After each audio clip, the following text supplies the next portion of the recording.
কেউ শ্বশুর বাড়ি গেলে পরে দোকানে গিয়ে বলে, দাদা আমারে 15 পিস মিষ্টি দেন, প্যাকেটটাই সাইজের দেবেন। প্যাকেট যা নিয়ে আইছি আপনি ভাববেন কি 100 পিসের কম হবে না, 150। বাড়িতেই খুলবেন দেখবেন 15 পিস। হাসির কথা না। তা ওটা মিষ্টির খুঁটি নিয়ে যাচ্ছে, তা প্রচন্ড রোদের তাপে ভাবলো একটু বিশ্রাম করে যাই। দূরে একটি বট গাছ ছিল, ভাবলো এখানে একটু বিশ্রাম করে যাই। তা বট বৃক্ষের তলায় মিষ্টির হাড়ি রেখে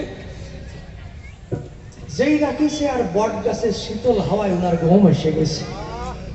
আরে কমাল, ঘুমাই পড়েছে। আর ওই গাছে আসে একটা বান্দর, ও ক্যাল ক্যাল ক্যাল ক্যাল ক্যাল করে নেমে এসছে। ভাবলো লোকটা শুয়ে আছে, পাশে একটা হাড়ি, ব্যাপার কি? ও নেমে এসে টপ করে হাড়ি নিয়ে উপরে চলে গেছে। যেই খুলেছে বান্দর দিয়ে দেখে দৃষ্টি, এ তো গোল গোল মিষ্টি, সাবান করে ফেলেছে। আর ওই হাড়ি ধরে ওর মাথার সোজা দপাং করে ফেলেছে। হাড়ি ভেঙে চুরমার হয়ে গেছে।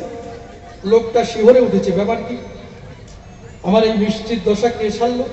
উপরে দেখে বান্দর, আবার বিস্কি দেয়। সর্বনাশ, মনের দুঃখে চলে গেছে। বান্দরের তো মিষ্টি খাওয়া স্বভাব হয়েছে। 1 সপ্তাহ ধরে তাকায় রয়েছে কখন মিষ্টি গাড়ি নিয়ে কে আসে। তাই একজন একটা সাপুড়িয়ে কেমন নতুন সাপ ধরিয়ে ঝুড়ির মধ্যে ভরিয়ে নিয়ে আসছে। আর এই বট গাছতলা এসে ভাবছে একটু বিশ্রাম নিই। বিশ্রাম নিতে যে শুয়ে পড়ছে, শুয়ে পড়ে ঘুমাই পড়ছে। আর জড়ি মাথার সোজার বান্দর ভাবছে এই যে আমার মিষ্টি এসে গেছে। ও ক্যাল ক্যাল ক্যাল করে নিয়ে আসছে। আর সে নিয়ে জড়ি নিয়ে ক্যাল ক্যাল করে উপরে চলে গেছে। যেই খুলেছে,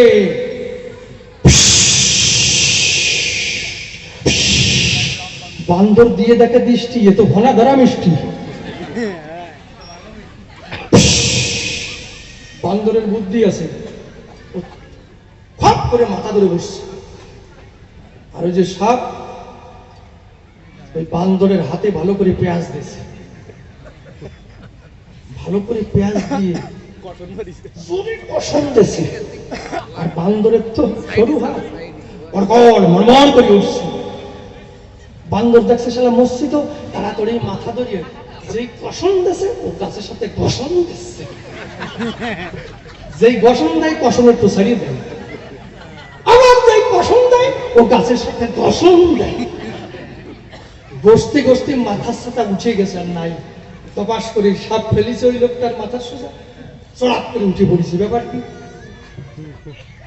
চান্দু ভাই, তা ওই লোকটা তো আবার গামছা পরে শুয়ে রয়েছে। আর ওই বান্দর ভাবতেছে শালা মাথা আর কোথায় আসে। আমি আর কব না, থাক কি ওই পর্যন্তই থাক নাকি? কি থাকবে? কব কব। আর ওনার ওই বট গাছে শীতল হওয়ায় গামছার এক কোনা সরিয়ে গেছে। বান্দর ভাবছে এই যে তার এক মাথা, শালা মাথা আজকে থাক। থাক থাক থাক, আমি কব না। আমি কি খারাপ মানুষ? তুমি কব। তা ওই লোক আসছে, শালা গেছি তো আমার সাপের দফা সারি বলছে।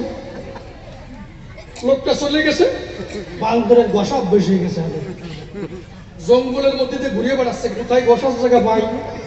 তাই যে কাঠ সেলাই করে না, ওইটা থাকতে কবে খালি তা কাঠ সেলাই করে। কাঠ কি ওই যে রাম করাত আছে না, মাঝখানে একটা খিল যায় না, যাতে তো ঢাকা হয়ে থাকে, করাত সরবে। তারা মনে মনে ভাবলো ভাই একটু টিফিন করে আসি। ওরা যে টিফিন করতে গেছে, বান্দর ভাবছে যে এইবার যাই, ভালো গাছের গুড়ি দেই, বসার জায়গা পাই না। তা বান্দর লাভ দিয়ে ওই জায়গায় উঠেছে, উঠে তাকে বেশ গুড়ি দুই পাশে পা ঝুলাই দিয়ে বইছে। আর এই ধন সম্পত্তি ফাটার জায়গায় থুইছে।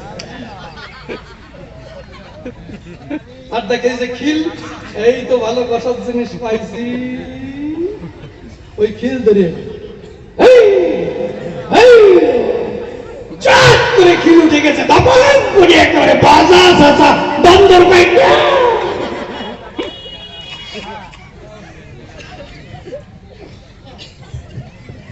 এই জন্য ব্রহ্মচারী কৃষ্ণ ভক্ত